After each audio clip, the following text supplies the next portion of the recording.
My name is Jeremy Smith. I'm a graduate of St. Joseph's College Seminary. I'm graduating from the golf class. So originally when I entered seminary, I cared for those around me, and I loved my family, loved my friends, but I didn't really know fully how to express that.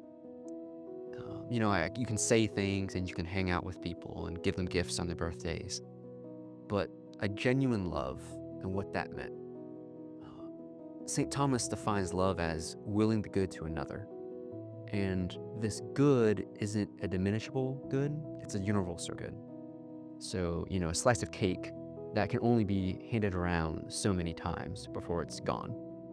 But this good that St. Thomas talks about is something that can't be diminished, right? So it's sacrifice, it's giving yourself or exchanging, time with others, that it never exhausts itself.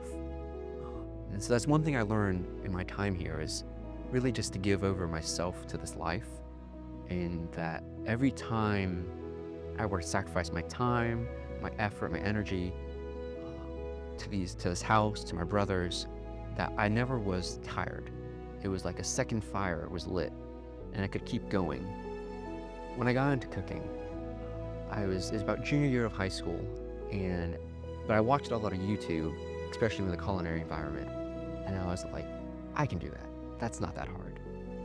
And because at the end of the day, you're just taking ingredients, simple ingredients, and making something beautiful out of it, which is kind of what our Lord does with us. Is we are a mess and a lot needs to be fixed, and He comes in with grace and just so delicately organizes our lives to order ourselves to Him. And you kind of do that with cooking, and so I think that was part of the attraction. But I just kind of got into it, and it just took off. I don't know, there was something about giving and taking chaos, right? Carrots, celery, slice of steak, which is by itself nothing, and combining these ingredients, these different qualities and aspects, and finishing on one complete dish. And then obviously when you bring that dish to others, there's just this sense of gratitude from them. I cooked this one meal one time. It was a 5-course meal with a dessert at the end. It took 2 hours to the actual meal, and then tons of prep before that.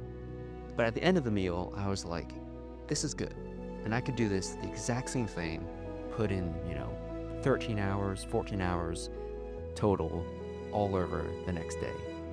Because there's something about love and that doesn't exhaust itself when it's this kind of universal love for the common good. Our Lord says, feed my sheep. And I interpreted that to be quite literally. We all need to eat.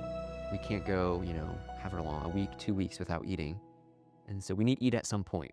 And a good meal after a long day, a stressful week, just consoles the person a lot. The nobleness of this building just encourages you to build upon yourself and your love for God.